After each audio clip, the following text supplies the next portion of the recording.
ערוכים כאן למשחק, אבל לוד הודיעו שהם כנראה לא מגיעים למשחק כי אין להם שחקנים.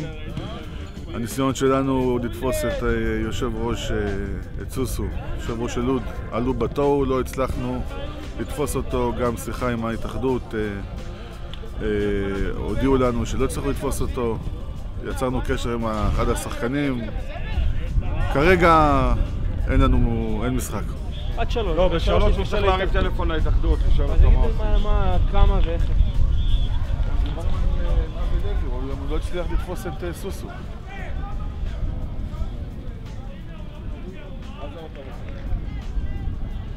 נראה לך שהם יבואו באוטובוס?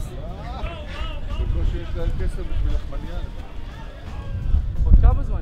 3. אתה נותן להם עד איזה שעה אתה בעיניי? מה שההתאחדות תקבע. מה שההתאחדות תקבע. דיברת איתם? אתה דבר איתם ב3. מה השעה? 4.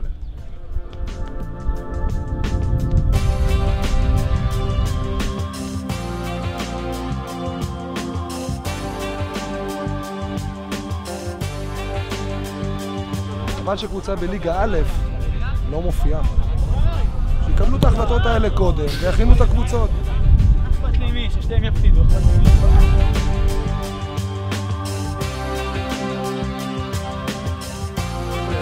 אמיתי? זה אמיתי וזה עצוב. מה זה?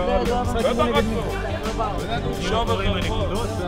נעשה אימון נגד העונית.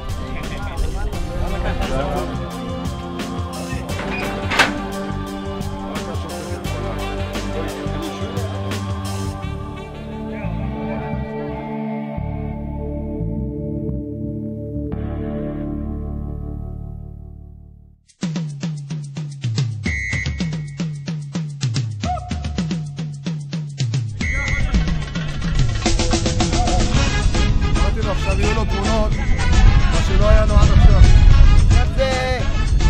אם אני טוב, אתה מזמין אותי ל-16 שבוע הבא. מה אתה חושב?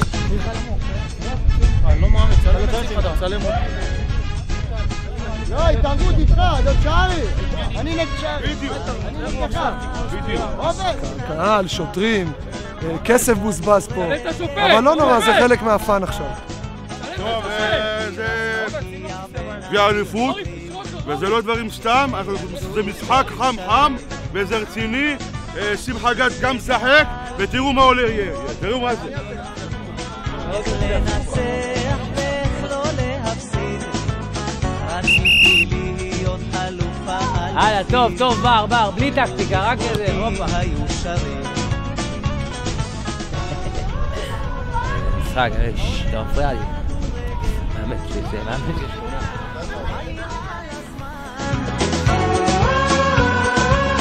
הניפו את הדגל, הגביע כבר מוכן, יש בי אור, אור גדול הבוקר, יש בי אור, אתה לא רואה!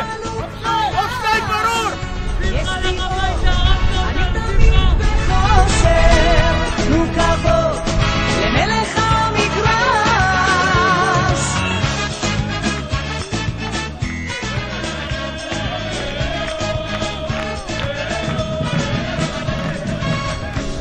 רציתי לתת את הנשמה עם כל הכוח לכבוש את העונה, אדם צריך לשאוף לכל התארים, זו משנתם של אלופים. אני שבוע הבא בהרכב. שמחה, זה הכינוי שלו, היה חישגר בזמנו, בשיא שלו. היום הוא שם גול, תראה, הוא עוד רעב לכדור כמו ילד בן 18, שאל המנוע.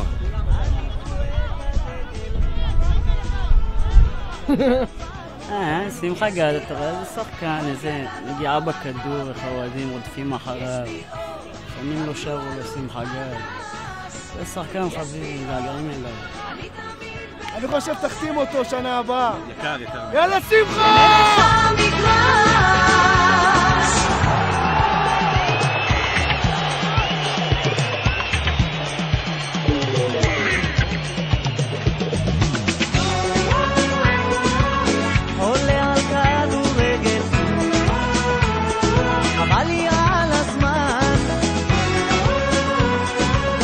הניפו את הדגל, הגביע כבר אותי 30 שנה אחורה.